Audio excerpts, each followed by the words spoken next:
You want to flip the script and have 3/4 of your marketers stay in this industry, help them create real relationships. Hit it! That's what I'm talking about. Wait! Okay, now, from the beginning. Hit it, boys.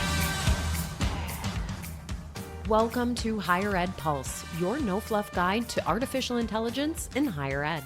I'm Mallory Wilsey, bringing nearly 20 years of edtech and marketing expertise straight to your earbuds. Higher ed leaders are expected to master AI overnight, but let's be real, no one has time to sift through every headline, hot take, or research report. That's why every Monday I'll break down what actually matters, fast, clear, and to the point. Want to sound like the smartest person in the room at your next team meeting? You're in the right place. Let's dive in. Welcome back to Higher Ed Pulse. On today's episode, 3 things higher ed doesn't want to talk about, why 74% of its marketers are eyeing the exit, why a LinkedIn post gets you side eyes from your dean, and how it really goes onboarding into your first executive marketing role. My guest today has lived all 3. Today, I'm joined by Shane Beglini, Executive Director of Marketing and Branding at William & Mary. Shane oversees the integrated marketing, multimedia, and creative teams that shape William & Mary's brand strategy, enrollment story, and institutional reputation. Before William & Mary, Shane spent years building the graduate marketing engine at Muhlenberg College, and he's no stranger to Enrollify, having hosted the Breaking Silos podcast. Shane, welcome to the Pulse. Hey, Mallory. Good to see you as always. Thanks for having me. It's been a couple months since I've seen you in real life. You were up in Saratoga at the beginning of May for the inaugural Let's Go Upstate retreat. I have to ask, was Saratoga everything Ashley and I hyped it up to be? Yeah, and more, honestly. I mean, it was my first time ever there. I think I probably was there as a little kid at some point. But it's such a cool place. It's such a cool vibe. Unsurprisingly, you both did an amazing job with the retreat, and Thanks. just the group that was there was just so authentic and intentional and dedicated to sort of helping each other and boosting each other, which was great. And I'm still feeling that even 2 months out. I know, I'm still riding on the high, and I love that our WhatsApp group chat still is popping up. Love and it. There's little happy hour get-togethers. It's I really feel like we are a cohort now, and it's kind of crazy that I'm gonna get to do this again in just a couple months in Yeah. September. I'm Super jealous. I'm having trouble oh man, is Let's Go Upstate too? I don't know, you guys set a really high bar. Yeah. It's interesting too, because Joel Goodman wrote about the experience, and the thing that stuck out to me was Joel's line about we need to be real friends as a Yes. cohort. And I feel like that's been the case. I just thought it was a really poignant way for Joel to put that. I think if we let that slide after the retreat, we wouldn't get as much out of it. Yeah, I agree. And I love the retreat format for that ability to create those types of connections, because I love conferences. I love going to see the volume of people, but I am the way that I am as a human, I just prefer one-on-one deeper conversations instead of the flybys. And genuinely stay in this industry because of the connections that I have. And actually, that kind of leads us into our conversation today, because as we were prepping to do this episode, I found an article, which is in the show notes, y'all, that indicates 74% of marketers in this industry have considered leaving it. And as someone who's spent her entire career never wanting to leave higher ed, that made me so sad, Shane. The median person, you, the person in your role, is running 5 different marketing functions on average: brand, enrollment, digital, creative, and comms. And oftentimes, we know in higher ed, the pay lags behind private sector, and the path can pretty easily run out faster than it runs up. So CMO tenures across every industry sits at 4.2 years, which is the shortest of any C-suite role. And I think higher ed is no exception to that. In fact, it might even be shorter tenures. So people do what professionals do in these cases, right? They post on LinkedIn and start to build their professional brand and network and share perspectives. And I think most of us do call that professional development, but for some reason in higher ed, it's called a flight risk. And we're going to get into that today because that makes no sense to me. Stats show personal LinkedIn profiles generate over 500% more reach than company pages. Institutions need their people visible on LinkedIn for their brand, but the culture often punishes the marketers who actually build that visibility and the same people the institution depends on to extend its reach. That is awful. And there is a deeper story here about what it is saying about our industry and how it is seeing talent inside its own walls. So we're going to talk about that today. And the third area, Shane, we're going to get into, you just hit your 1-year anniversary at William & Mary, your first executive seat at a flagship. And I mean, gosh, you work for a brand a lot of people would kill to join, but you also have a job that doesn't really come with a manual. So we're going to get into all of this, and we got to start by congratulating you on that 1-year mark. Thank you. Time flies. It's been a great year. And Williamsburg is a great place. And yeah, like you mentioned, it's a brand that, I mean, we're the second oldest institution in America, first university, first law school. There is a sense of responsibility around this brand that has been really great to be a part of. I think everybody collectively is stewarding and shepherding this brand in a really meaningful way because of the history. And so it's been great. There's a lot of listeners who are mid to senior career and probably wrestling, especially in summer months, right? Like, is it my time to take the next step? So you were at Muhlenberg for a while. Like, how did you know when it was time to leave? Yeah, it was sort of a gradual buildup. It wasn't, there was no, I love Muhlenberg. I love the people there.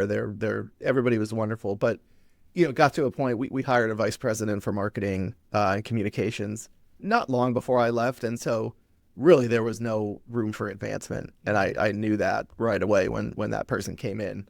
So it kind of gradually built to, okay, I like it here, love it here. My family's from the area, but if I want to advance my career, I've got to start looking and got to start branching out. So I knew it was time pretty early on in that vice president's tenure, but stuck around for a couple more years and eventually sort of reached the point where being at such a small school, being relatively unknown in the higher ed world, I saw a lot of people with building personal brands, Jamie Hunt and others. And I thought, okay, this is an avenue for me to get myself known and let people know who I am, really not having any other avenues other than somehow landing a new job. So I kind of dove into that. It opened up so many doors for me that when I finally got the offer from William & Mary, it was like the perfect fit because they embraced the fact that I was out there on LinkedIn and had the podcast and things like that, whereas others didn't, and it was a thing that caused concern for some people. So yeah, it was a slow build up, but it was I knew it was time fairly early on. Yeah, I want to get into this LinkedIn thing because interestingly enough, I'm not going to say who because these have been off the record conversations, but for more than a year, I have had sidebar conversations with a lot of professionals who are getting their wrists slapped because they are posting on LinkedIn and not that they're posting, but that like 100% of their posts aren't about their institution. They're about maybe an article they wrote for Inside Higher Ed or a podcast that they were on the Enrollify network, like things that you would think your boss would want to celebrate and be proud of. What's your view on all of this and your experience? Yeah, I think it's pretty short-sighted of leadership if you're devaluing your people's personal brand. I think there's a lot of people out of a lot of universities and colleges that are very influential. It's an extension of your brand. Your people are your brand. And I'm not saying I moved the needle per se at Muhlenberg, but what I can say is that you did though. Like honestly. Maybe, but a whole lot of people knew about Muhlenberg that would never have known about Muhlenberg because of me being out there on podcasts and conferences and things like that. From a talent recruitment standpoint, is probably the biggest miss that leadership gets wrong. I think people are drawn to work with the best of the best, thought leaders, people that are experts in their field.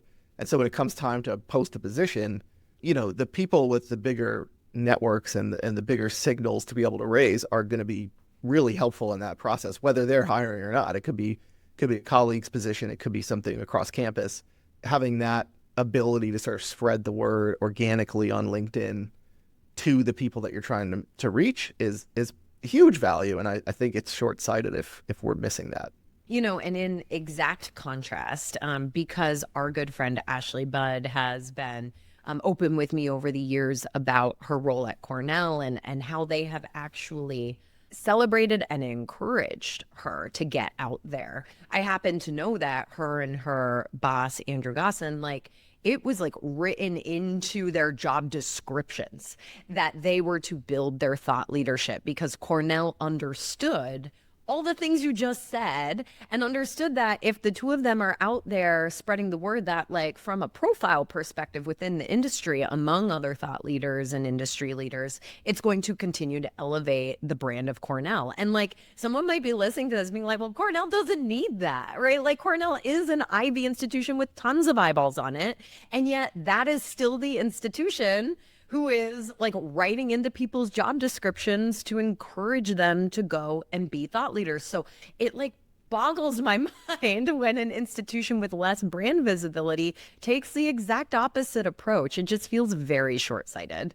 Yeah, and I mean, that's great. I love that. I love that they are embracing it that way. I also think, you know, for a school like Cornell or an Ivy or William and Mary, it also gives people an opportunity to see the personality behind the people working there.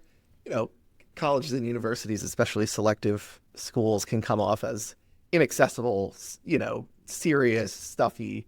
So showcasing people's authenticity and expertise in that way also sort of breaks down some barriers for people thinking, you know, maybe it's not accessible for me to work here or to go to school here, but I see that, you know, clearly they have their own voice. They're able to share their experience and expertise. And so that's something that appeals to me. So I think it's great for Cornell, and I think others should follow that suit. And, you know, all those people whose names I'm not going to name who I've talked to about this, I don't think any of them are still in the role that they were in with the boss that was like slapping their wrist. I think they have all left their institutions at this point. And I think that says it right there. Like they had no interest in leaving their institutions. They just were looking to build a professional brand. And yet that very hardline approach from above actually caused them to leave. That's unfortunate. I think a lot of times I've talked to folks about this. A simple LinkedIn post is sometimes viewed as a resignation letter or some sort of signal that I'm looking for a new job. When I post on LinkedIn, I'm genuinely looking to share my expertise. I'm looking for input from other people on problems I'm having, discussion and connection about things that are going on in our industry. There's so much more to it than I'm just trying to make a name for myself so employers can see me. There's other ways to go about that in the background. And I think my advice to people would be, make sure that that's not the only reason you're building your personal brand. And even if it is, don't make it so obvious that you start to get side eyes from people around campus. Mm-hmm. And speaking about leaving, not just institutions, but the industry, right? I referenced a little bit ago some research that says like 3/4 of higher ed marketers have thought about exiting. Shane, like what's the bigger talent retention story that the symptom might be exposing? I think there's a fear of losing good people. I think when you start to see people putting themselves out there and getting active on LinkedIn and doing the conference circuit and going on podcasts, I think the natural inclination is to think, okay, this person's going to leave and I don't want them to leave, so I'm not going to let them do that. A lot of times the willingness and the desire to share expertise and be a thought leader stems from lack of recognition for your work. You just mentioned the amount of hats that people have to wear. That is exhausting. When you're in the VP seat and you're going from, crafting a statement on whatever's happening politically to approving, UX design on a website, like that context switching is exhausting. And there's such a lack of recognition to that work because, frankly, a lot of people don't understand the work, and you just sort of get caught up in the hamster wheel. So I think one of the things I would tell campus and leadership is that sometimes that simple recognition is the easiest win that you can have. Like, give the half day Friday in July when, like, let's face it, who's working till 5 o'clock on Friday in July? Give the half Nobody. day so that people can, right, exactly. Absolutely no one. I hope William and Mary's not listening to this. Give people the half day, because then it lets them, one, recharge and spend more time with their family and come back to work on Monday probably in a better mindset because they didn't have to cram everything in 2 days. And it just, it's an easy way for leadership to recognize the hard work that people are doing all year in higher ed, and specifically higher ed marketing and admissions. So there's just like recognizing good work. It could be simple as a senior leader sending a note to a more junior employee that says, great work, watching from the sidelines, I could see that you really handled this project well. Little things like that are just such a morale boost. My dad, who worked 2 jobs for like 15, 18 years when I was growing up, 2 blue collar jobs, always told me that one of the best things a boss can do for their employees to make their lives easier sometimes. And to me, it's like that half day Friday so that I can run errands or go grocery shopping, or, if I play around in golf, if I want to get out and I don't have time. That just makes people's lives easier, and it boosts morale, and it's just such an easy win. So, when people are seeking that connection from others in the form of LinkedIn or building community, I think there's something behind that by way of, I want recognition for the work I'm doing, and I'm going to go turn to people who understand it innately to get that recognition because I'm not getting it from my institution. Yeah. Well, our dads, who maybe both have blue collar jobs, took very different approaches. Mine told me that you might feel sick, but the cows don't. So get your ass out there and milk them. But Shane, let's pivot, because I don't think this is an episode or a story about what's broken. It is a story about how you grew through it. You made the moves, right? You did. You built the brand. You stayed in higher ed when a lot of people have left for ed tech or have gone fractional. How do you grow a career inside this industry? Like, playbook this for us. And what would you tell a listener that's maybe a couple rungs behind you and kind of trying to map out their next 5 to 8 years? For me, it's really connection and community that helped me get to where I am. I think when I started building my personal brand, I didn't know very many people in the industry. Really, my goal was not that. It was more to sort of get my name out there at the time. But what happened is some of my best friends are now people that I met through that process. You included, people like Joe Master and Joel Goodman and all these people that, I would never think that I would be such good friends with starting this process. That's what's sort of come about. And I think in reality, though, you still need to be really good at your job. You can't fake your way to the top. So that combination, you can make all the friends in the world, but you still can, actually right. have to get some shit done at the end of the day. Post on LinkedIn as much as you want, but don't be a schlub at your job. Would be great advice. But I think for me the move was building that connection and community so that in almost every situation I encounter, there's somebody that I can reach out to about it that's gone through it before. That was part of the beauty of Let's Go Upstate, like being in the room with the Terry Flannerys of the world and the Seths of the world, knowing that these people have been through everything. I have not. I'm 10 years into this higher ed thing. So for me, becoming smarter by meeting smarter people than me was a huge boost for me. My advice to people who are maybe, junior in their career would be, I mentioned, be good at your job, do the work. That's a foundational thing. I also heard some really good advice from President Obama a while back for young people.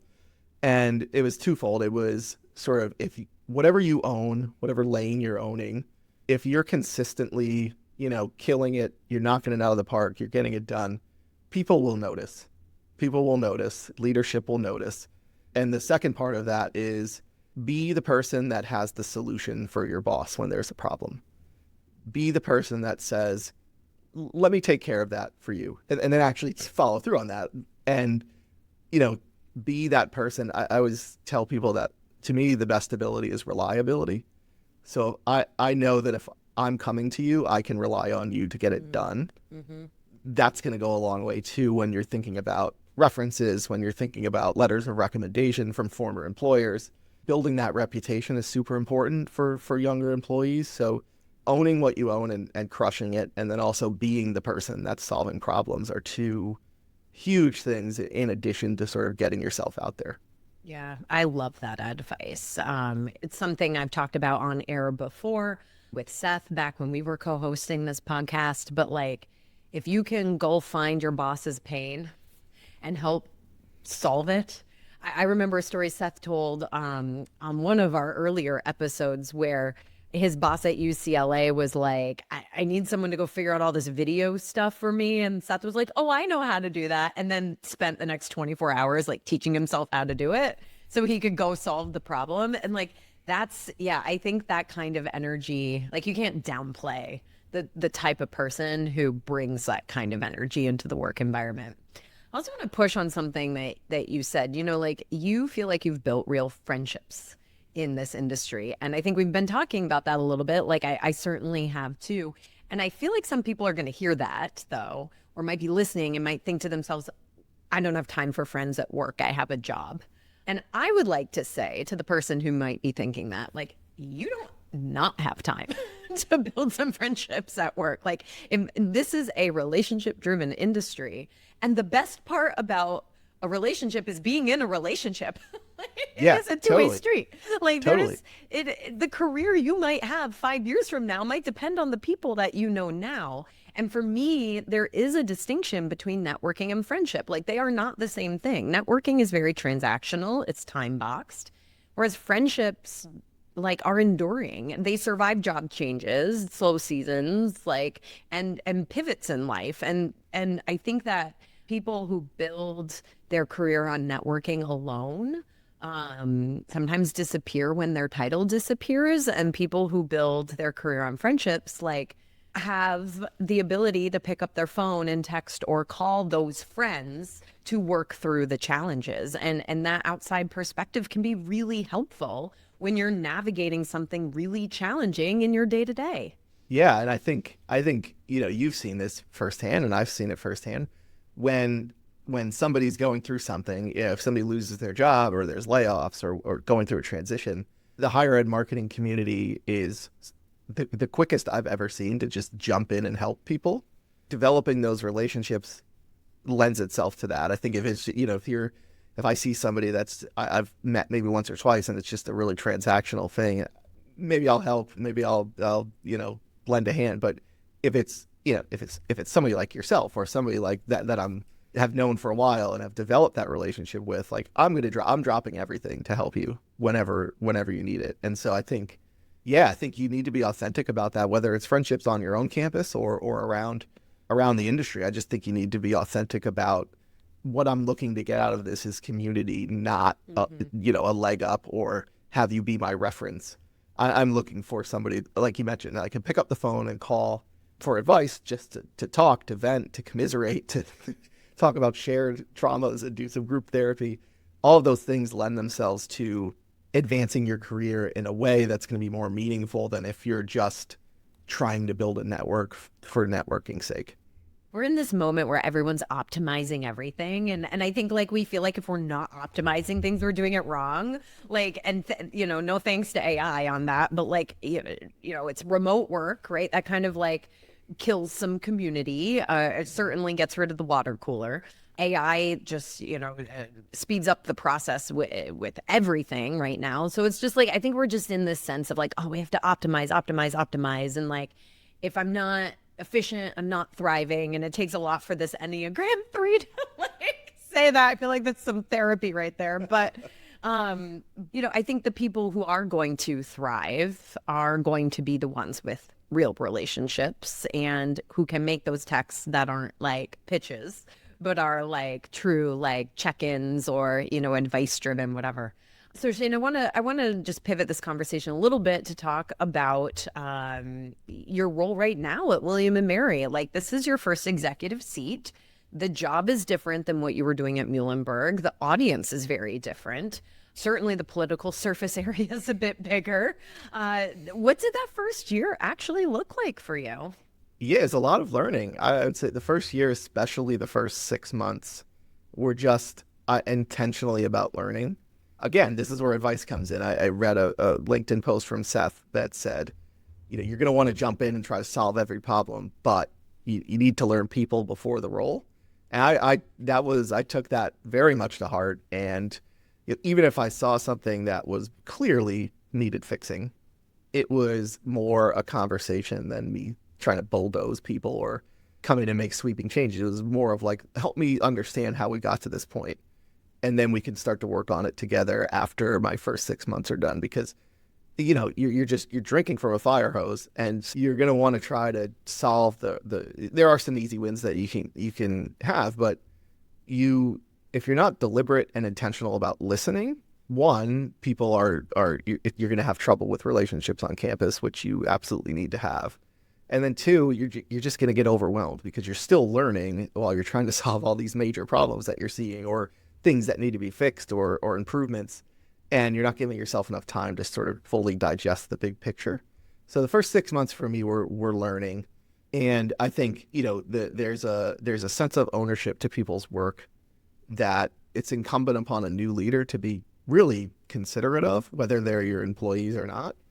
People feel, there's a lot of people at William & Mary who have been here for a very long time and take a great deal of pride in their work.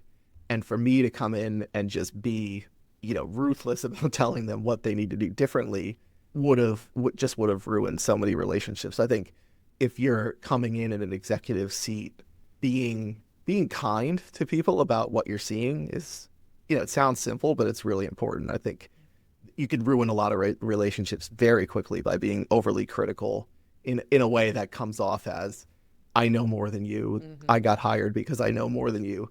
It's just, you could just ruin so many things right away. So yeah, year one has been listening. And now we're getting into year two.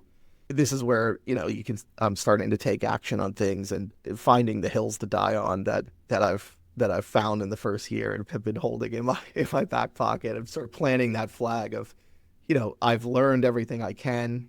I'm still learning, but here are the things that I think are non-negotiables. And I think when you do it that way, at least in my experience here, there's more weight put on that, because you're not the person that's disagreeing with everything. You're not the person that's trying to change everything.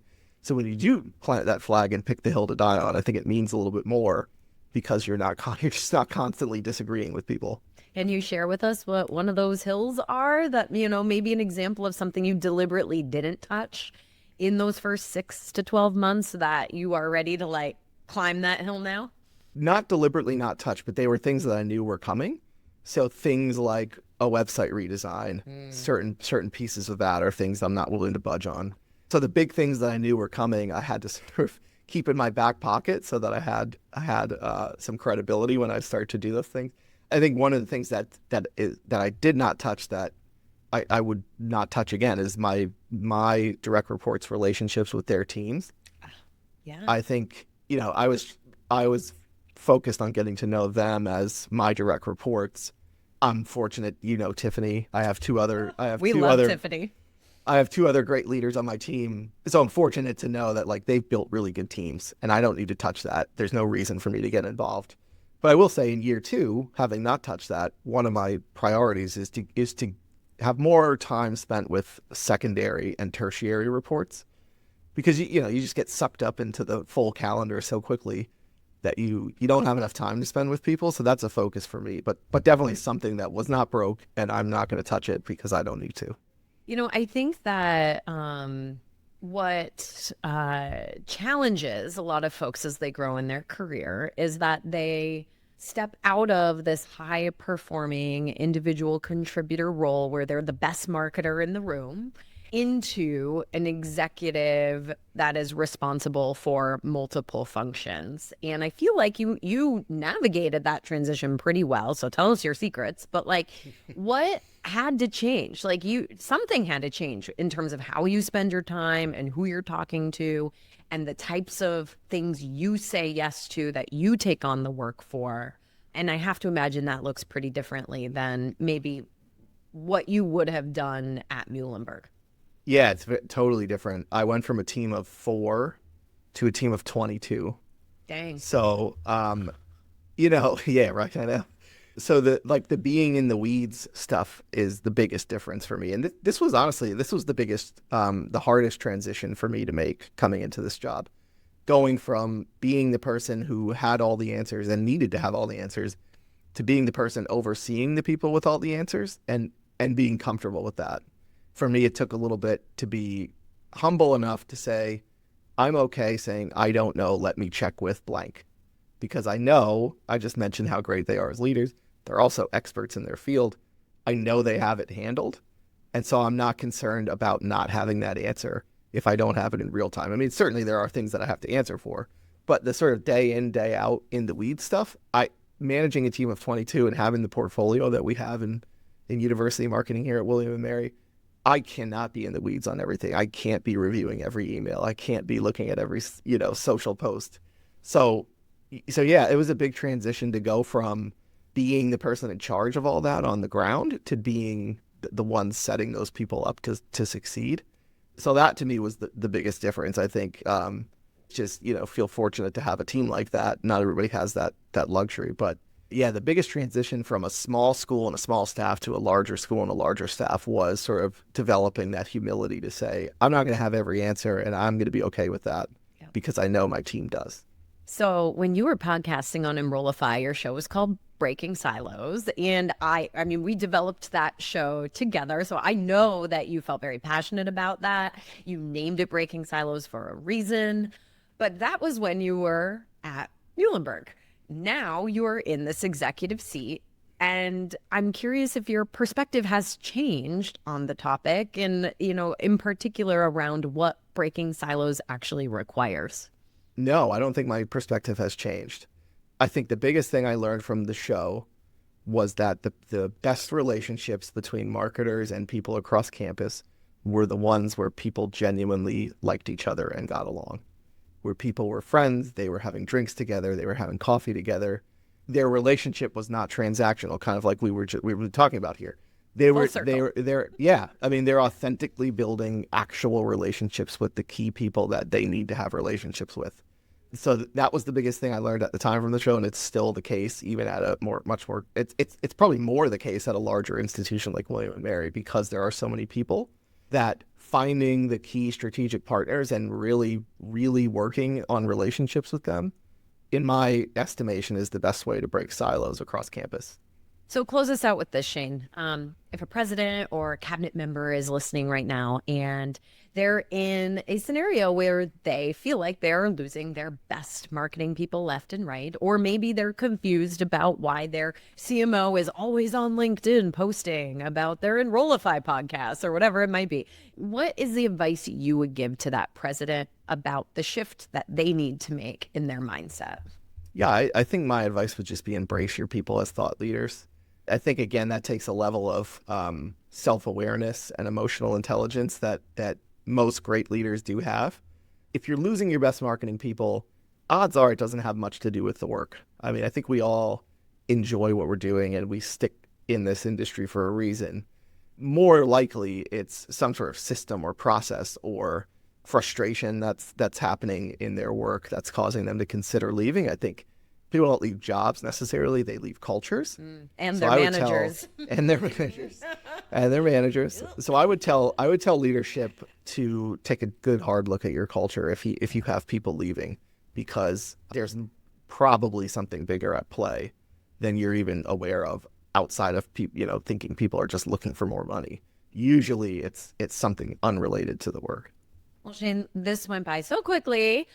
Before we hop off, like anything you want to plug, anything coming up for you the back half of the year, like what's happening in Shane's world? I would just encourage people to seek out people that they can lean on.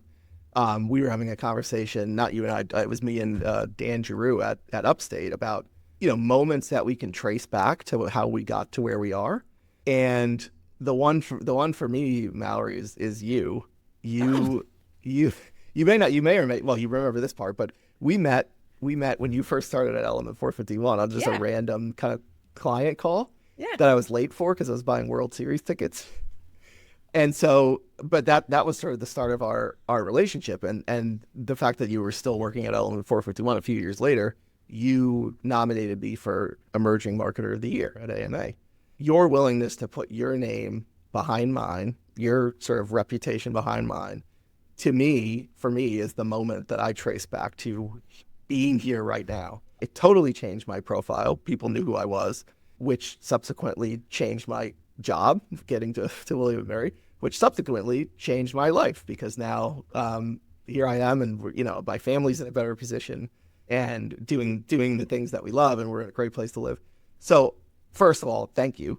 Second of all, encourage people to just find those relationships and nurture them, so that maybe you're that person that can be the thing that somebody else is tracing back to, or vice versa. But nothing to plug other than find friends like Mallory and keep them around, because it's so valuable. Oh my gosh, that is so nice, Shane. Like, I'm like really trying to not cry right now, because we are on camera. This has been a theme on every on Higher Ed Icons, podcast too. I host. Yeah, I host another podcast called the Higher Ed Icons, and my co-host and I, Voltaire, like, we've recorded 5 or 6 episodes now, and I think we've cried in all but one of them. And it's great. like it's great. out of control. The love for this community is just But it's like, yeah, right. I mean, I think you nailed it there. Like, I think the connection that people feel to the people that they feel close to, it's such a tight-knit community because of the work we do, that I'm not surprised. Like, there were people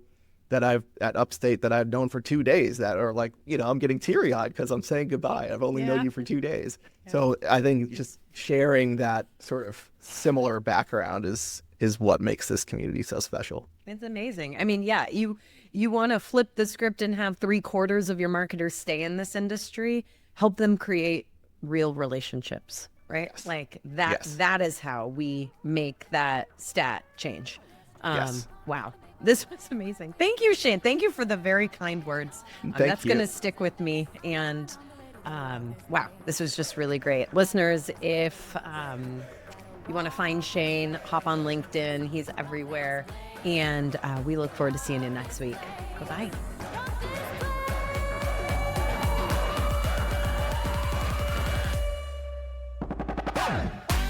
Thanks for listening to the Higher Ed Pulse. The show is a proud member of the Enrollify Network, home to Higher Ed's largest collection of podcasts. Enrollify is where higher ed goes to grow. So be sure to check out our other podcasts, webinars, video clips, blogs, and more. Visit Enrollify.org and subscribe for all the latest details and content drops directly to your inbox. Enrollify is brought to you by Element 451, the digital workforce platform for higher ed. Learn more at element451.com.